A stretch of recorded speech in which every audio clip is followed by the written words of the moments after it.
Hello everyone, and welcome back to my YouTube channel. So has anyone ever said to you, hey, your house looks boring? Well, first of all, that person is very rude and maybe you shouldn't invite them over anymore, but two, maybe your space does look boring. So in today's video, I'm gonna give you 7 reasons why your house may look a little bit boring, but I'm also gonna give you all of the tools you need to fix it. So let's jump right in. Now, I'm just gonna say this. People call my house boring all the time, and boring isn't a bad thing. If you like boring, keep it. Click off this video. But if you feel like your house is boring and you wanna take it to the next level, today's video is made just for you.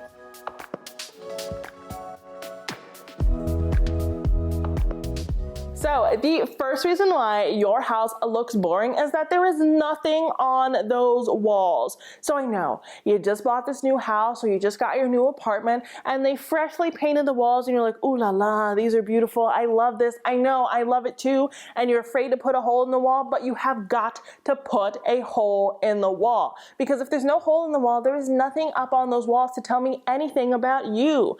Again, our design style does not stop where our furniture stops. This chair is only 2.5 feet tall. If there's no decor nor anything above this 2.5 feet, what am I gonna do with the other 7 feet? What am I gonna do with the other 15 feet? What am I gonna do with all this space? It's empty, it's bare, it's boring, it's sad. It's sad more than anything. So one thing I need you to do is I need you to get some decor on those walls. I need you to get some art on those walls. I need you to get something on those walls. And that something can even be paint. So if you're like, Kiva, I do not like decor, there's not an artist that I like, that's okay. I'm not gonna judge you for that, but maybe let's put a fun paint color up on these walls. I know, I am the queen of white, and I'm like, why would you ever put anything that's not white on those walls? Wrong, that's how I feel about my own house, but put a fun paint color up on the wall. Do a fun accent wall with wainscoting. Do whatever it is that you feel like you have to do to add your personality up on those walls in a way that you feel comfortable with. If you're a renter, and again, you're really worried about messing up those walls,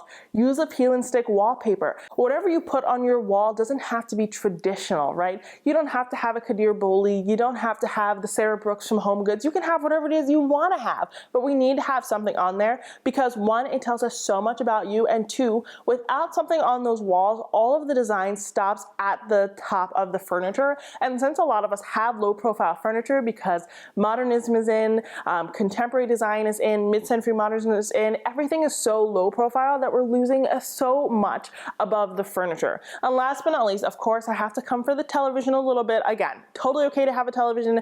99.9% of people have televisions in their living rooms. I have a big old television in my bedroom, but a lot of the times we just have the TV up on the wall and nothing else. And then that's all anyone is looking at. And in your man cave, in your basement, when it's all about Sunday night football, is that the day is that the football day? I think. If it's all about football in that space, of course, it's okay for the television to be the focal point of the room. But if it's not, if you've spent so much time buying nice furniture and buying nice rugs, we want something else to be the focal point. And, you know, trim and paint and just anything on those walls is going to help, you know, guide us to look at that as opposed to that big black television.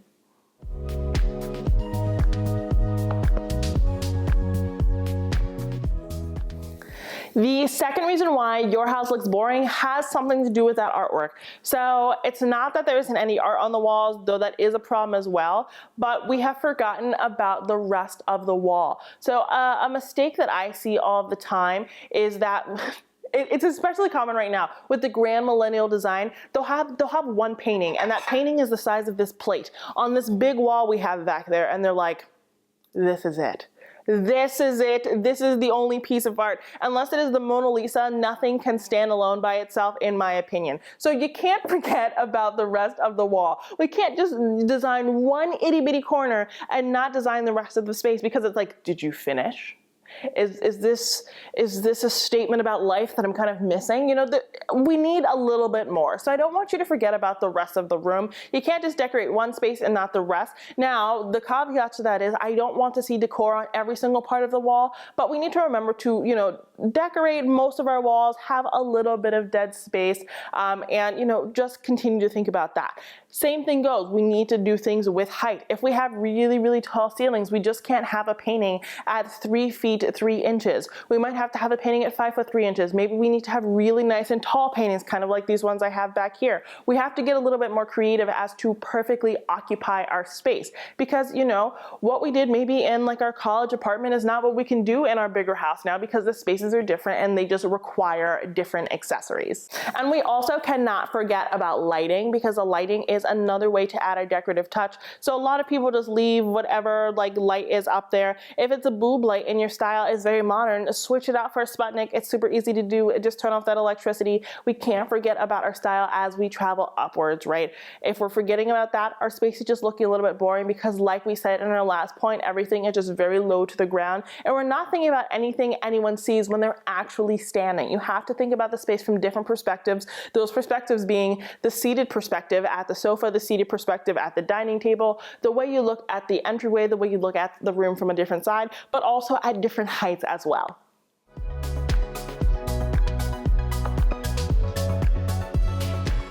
Now, this is the next reason why your house looks boring. I feel attacked. I already feel attacked, and I'm the one making the video. So the reason why your house looks boring is that everything is the same color. And again, today's video, I'm telling you the things that look conventionally boring. If you like it, keep it. I love that my house is pretty monochromatic. I'm not going to change it. I don't care what any of you say. So it is what it is. But your house looks boring because it's all the same color. Your house might be all black, all white, all gray. The all gray is the most common one there. You're just going for all one color, and it's boring because there's only one color. There's no pink or blue or red or anything like that. There's no dimension there. It's just kind of flat. You can't really tell one piece from another piece from another piece because they all look the same. But kudos to you if you found furniture that actually matches exactly, because that's one hard thing to do, and I think I need to hire you.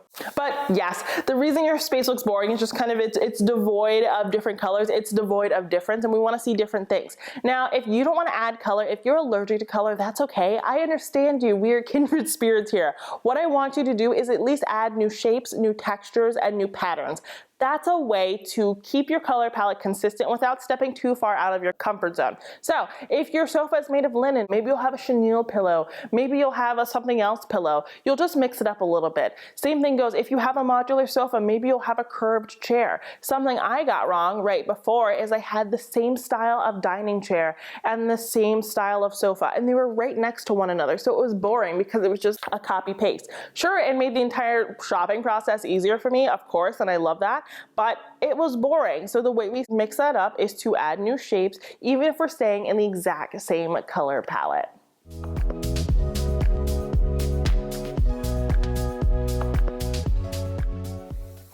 Now this one, so many of us are guilty of because it just tends to be cheaper, and we love saving money, so I'm not gonna fault you for it. But the next reason why your house may look a little bit boring is because you bought the matching furniture set.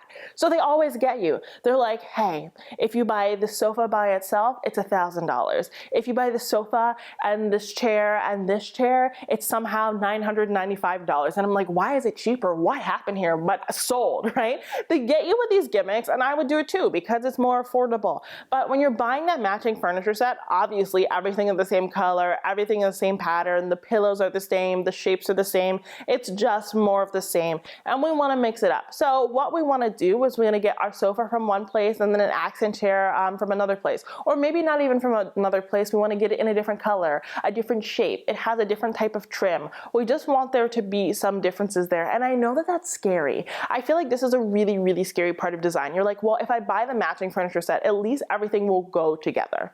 You're right. It will definitely go together. Maybe we'll buy the matching furniture set and we'll switch out the pillows, right? Or we'll add different throws and jazz it up that way so that it looks kind of different. I think that's a really great tactic and maybe one you should pursue, especially if it's not in the budget right now to buy new furniture. But don't be afraid to try and match pieces on your own. Remember, you can mood board, you can space plan. You don't need a designer to do these things. And again, if you ever want tips on these things, head over to my blog at kbinteriors.co/blog. That's where I have all of these like really streamlined interior design tips that you just need written out. You need to be able to print it out. That is the place for you. But all of that to say, you have the tools to do this. Make your own mood board, use PowerPoint, use Keynote, get some scissors and cut things out of a catalog and see if things work together. That's going to be the best way to guarantee that the things that you're buying match with one another. It's okay to have some anxiety about that. Just try different things. I promise you it's going to work out. And if it doesn't, that is what return policies are for. So we could just take it back to the store if it doesn't work. It doesn't always have to be the end all be all. It's better to try than not to try at all. And the matching furniture set applies for the living room, the bedroom, the basement, but something else I often see people do a lot of the time is they'll buy the same matching set for multiple rooms. So they'll have the same sofa set in the living room, the family room, and in the basement. Okay, if you have to buy the matching set, which is fine, we at least need to get different matching sets for the different rooms, because if you get the brown, living room set and you put that in 3 other rooms, your house is then just brown, right? You can't escape the brown. You therefore live in a cabin. You now live in a cabin in the woods, and that's okay if you're going for cabin in the woods chic, but if not, let's mix it up. It's okay to have different colors. I think something that people like me kind of show you, your house needs to be uniform. Yes, you need to introduce the same colors and textures throughout the home because we want to establish repetition, but it's actually okay to have rooms that are slightly themed differently. Maybe you do want to have one room that's more cabin-esque because you love to hike, you love to go into the woods, but another room you want it to be light and airy because you like your sunlight. You want to feel like spa-like in that space. It's okay to have differences there. Those repetitive elements, they can be small. They don't have to be on a grand scale. It can be as simple as a blanket or, some pattern in your wallpaper. It doesn't have to be, oh, my entire house looks the same color. That is a preference of mine, but that is not a universal design rule.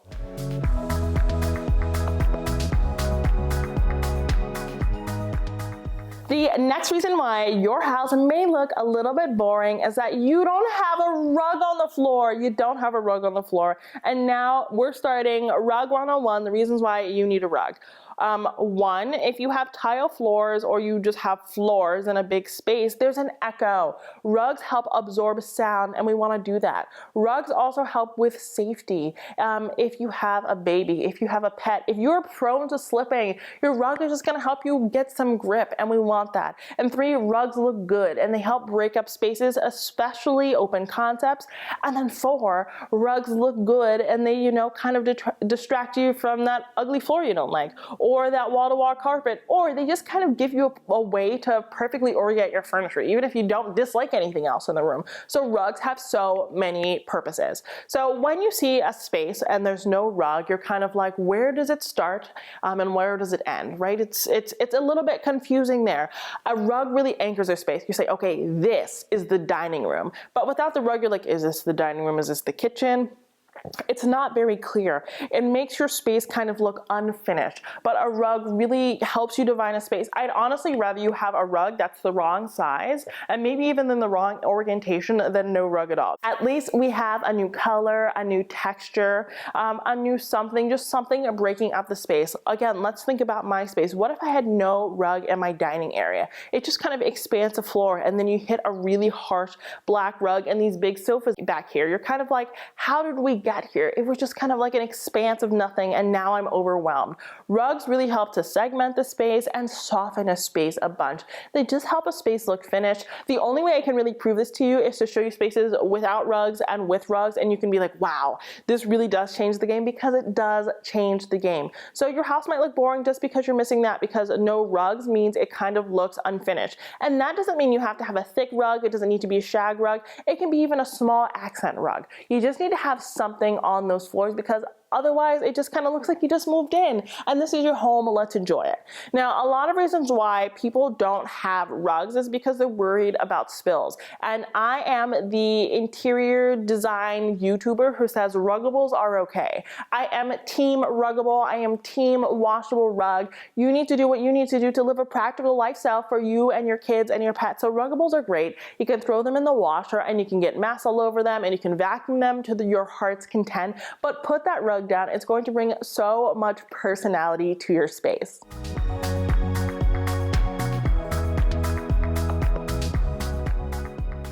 Now, this is one of the surefire ways your house looks boring. It's because you're only shopping at one store. So I love Home Goods, I love Target, I love this store, I love that store. But when you get all of your furniture from the same place, it looks boring because it looks like you just took that store and you brought it home. You said, I have stock in this store now, it's coming home with me. So we want to mix it up a little bit. Again, I have done all of these mistakes. You've seen my home, you've seen the design journey, right?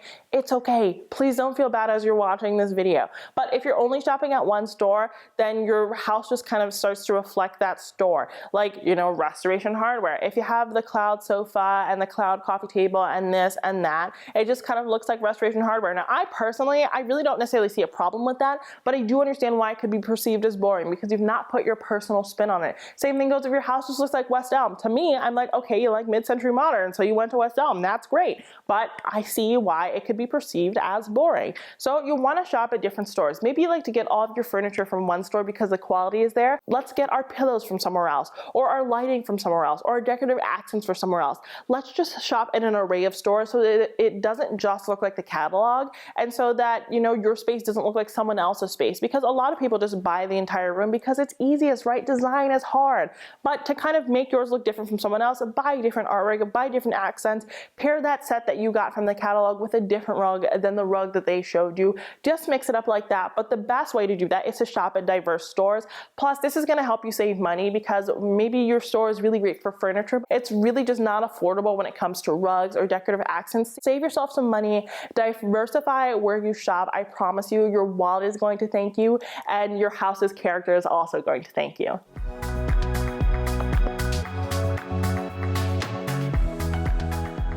And we have already touched on this in this video, but this is the last reason why your home looks boring. And that reason is you've put the exact same color right next to another iteration of that color. And again, my house is the best example of this because this is something I got horribly, horribly wrong, but we can learn from me. We can learn from my mistakes. That's what we do here. We learn from one another. So I had the plush dining chairs from Value City Furniture, and I also had the plush sofas. I love them both. They're both very comfortable, but it was more of the same. My living room did not look distinct from my dining room. It looked just kind of like an abyss of white, right? And okay, if we're Kim Kardashian, that makes sense, but I'm not Kim Kardashian. I'm not Kim Kardashian. I fooled you. I guess you guys thought I was her, but I'm not Kim Kardashian. That doesn't work for, you know, normal people. It doesn't look right. So what I needed to do was actually get a different chair that had more black or more brass or just a different shape, a different build to it so that it didn't, again, look like a repeat of what I had over there. Now, that would have been fine if I didn't have an open concept and my dining room was truly distinct from my living room, because then you'd say, oh, okay, that's repetition, right? We're trying to create some flow between the two rooms, but that's not the case. They're quite literally 3 feet from one another, so it was just too much of the same thing. And I'm sure you're doing this too because, you know, a lot of us have open concepts now, and we're, like I said, we're buying from the same stores because it's easier, then we only have that one-time delivery fee. But, you know, I understand why it's easier to group things together, but we just want to mix it up. We want to spread colors apart. We want to spread the same textures apart. We just want things to be a little bit different. Okay guys, that's it for today's video. It's okay if your house looks boring. People call my house boring all the time, and sometimes boring is good. Sometimes boring is what we're comfortable with. And what you're comfortable with is exactly what you need to be doing. But if your house does feel boring and you want to take it up a notch, I gave you 7 tips and tricks on how to remedy that today. So does your house look boring? Which of these tips are you going to apply? Be sure to let me know down below. If you like today's video, please don't forget to subscribe, like this video, and check me out on Instagram. And until next time, have a beautiful day.